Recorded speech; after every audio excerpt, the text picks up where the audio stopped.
عباد الله أن أسامة بن زيد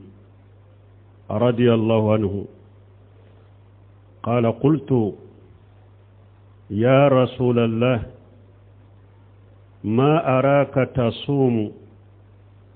سهرا من السهور ما تصوم من الشعبان قال ذلك الشهر يغفل الناس عنه بين رجب ورمضان وهو الشهر ترفع فيه الآمال إلى رب العالمين فأحب أن يرفع أملي وأنا شايم بل من نكالو من فلن نمبا على سابني كالو نوبا فو كو سنغالو مكونو كالو دو كالو مي نيشيدن تو حميناني كالو ينكوي كالو دو كالو مي نيشيدن تنبي سونچايا أكونو atun hamina na ya ni ku minye fana atumbe sun caya kuno ni ku minye fana ayo fana bange anye ni nye kalo ye fana kalo mi ni salafu salihu ko do tumbu bolo nin kalo la na kaka an ka cidel la dege ka salafu salihu la dege la halamun tumbu bolo nin kalo la sabani kalo sungalo makono kalo intile folo ye bi yere malika jate lawo saudiya nuka jate lawo kalo intile folo ye biye sabani kalo Usama ibn Zaid hadisa salen nana ko ale ye cide nyininka akwala ka cide nema eye ni be su kalo sila san kalo wula ka caya ka sabani kalo bo ciden ko uhu ako sabani kalo ye kalo de ye mogo be nyina ko hakilite toala ube nyina ko asuba be kalo ba fula de ni nyugonche arajaba kalo ani sungalo arajaba kalo fule o ye lahoroma kalo sungalo fule be bodo ale bulu fula de ni nyugonche mogo be nyina ko wodi ya to nebe suncha ya kono puru mogo fana hakili ka jigi u hakili ka ke kalo ina ko kalo do ni sun ka ke akoro kele kalo do mogo be nyina ko wodi ya to be suncha ya kono kele fulana kalo do kalo mi ni bara nyoma be yele kata alama kalo yin kono ni sungalo makolo kano ni sabani kalo don ka bara nyuma be yele kata alama sanfe ne fana bafe nin ka bara be yele kata alama ka bara nyuma be yele kata alama ka soron sun todo wodi ya to kalo yisu mba chaya cide nye kun fula fuala folo mogo be nyina ko fulana bara nyuma be yele kata alama nin kalo inde kono mbafe nin ka bara ube korta kata alama ka soron sun todo wala wodi ya to ciden tumbe sun chaya nin kalo kono وأن أم سلمة رضي الله عنها قالت ما رأيت رسول الله صلى الله عليه وسلم سام سهرين متتابعين إلا أنه كان يشيل سابان برمضان أم سلمة كحديثة نانا تشيدن كفرموسو دو مؤمن بادو أقوال ما تشيدن na delaka kalo fula suku tugu nyogona femme kome ciden tumbe sabani kalo kwa tumbo su kanu sungalo tugu nyogona minye ummu salamata aka hadisan na chogodoye وفي لفظ أبو داود أن النبي صلى الله عليه وسلم لم يكون يصوم من السنة سهرا تامة إلا سابان يشيله برمضان حديثاورين نانني حديثان ناننا چوغو دولا كما چوغو دولا بي داودا كونو ام سلمة ko ciden tummake san kono nabe kalo suka dafa ko me atumbe sabani kalo fo sabani kalo ko tumbe woni sungalo tugunyogona ni salamata ka hadisa na cogodo we hadisa do na ci ewa amba aishatu bolo akoma arahu sa'iman shahran kamilan ma arahu sa'iman min as-sahr aksar min siyamihi min as-saban kana yasumu sabana kullahu kana yasumu sabana illa qalila amba aishatu fanaka hadisa dola ko ale maddeli ka cidenye san kono na be su kalo la ka caya kosobe ka teme sabani kalo ka ko tumbe sabani kalo besu atumbe sabani kalo besu ni donite ni fitinite donc mbalimo ni hadisa munu fulene nye ka seka ni hadisa fara nyogon kasa doni ke boka kuma nanula parce que ni hadisa ya yira ko ciden tumbe sabani besu una cogo do ya yira ko tumbe sabani besu kani sungalo tugunyogona una cogo do ba yira ko tumbe sabani besu ni donite bon ni hadisa faranyogonka ani amba aisha to ka hadisa do nana ako wala sama saharan kamilan khayra ramadan ako cide maddele ka kalon su ka timme ka dafa ni sungalote wani ibn abbas radiyallahu anhuma qala anna an-nabiy sallallahu alayhi wa sallam ma sama saharan kamila qattu khayra ramadan abdullah ibn abbas ka hadisa do nana ko cide maddele ka kalon su ka dafa bada fonni sungalote woni hadisa be faranyon ka cogodisa minye ibn baz rahimahullah alena nyogona doni ke bawula alayu faranyon ka pour anka hadisa faranyon ka ciden tumbe sound dola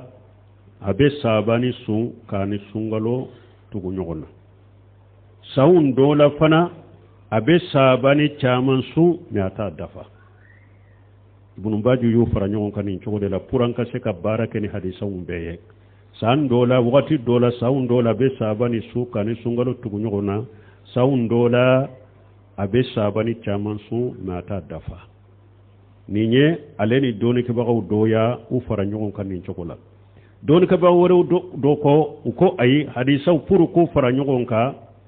iriwaye munun nana kwa tumbe sabani su ka tugu nyogona ani uriwaye munun nana kwa tumbe sabani chaman su ni doni te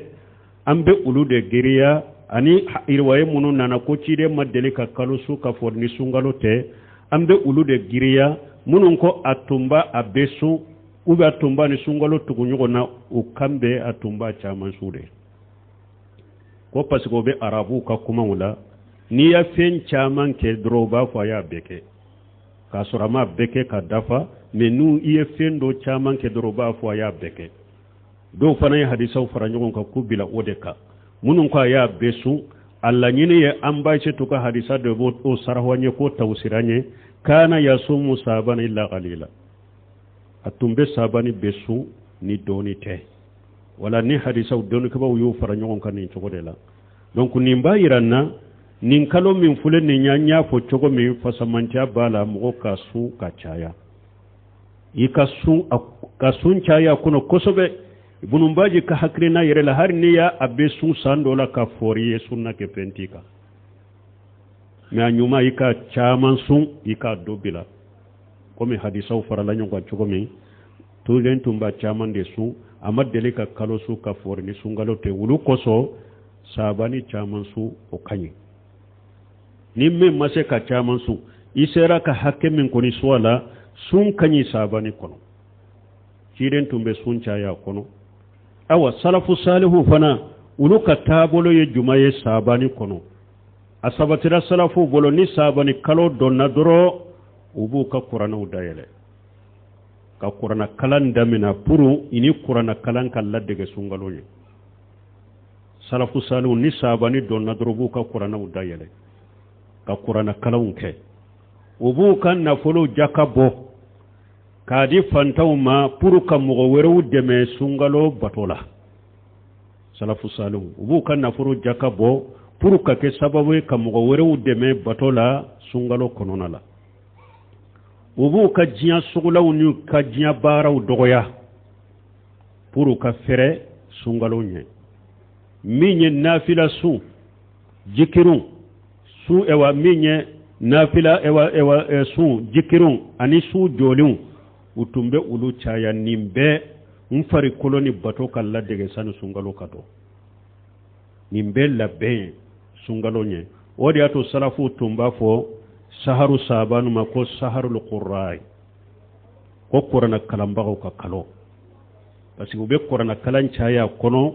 puru ka ewa labbe sungalo nye wala nin sabani anku ladege hadisa wori bena kiren ko sallallahu alaihi wasallam ija anta safa saban fala tasumu koni sabani sera tilanjema akana su ibe tani duru de suwala men no dafara ni tani duru tore ni sungalo ce kana su ni hadisa nana ni hadisa ahmad ibn hanbal ko munkaru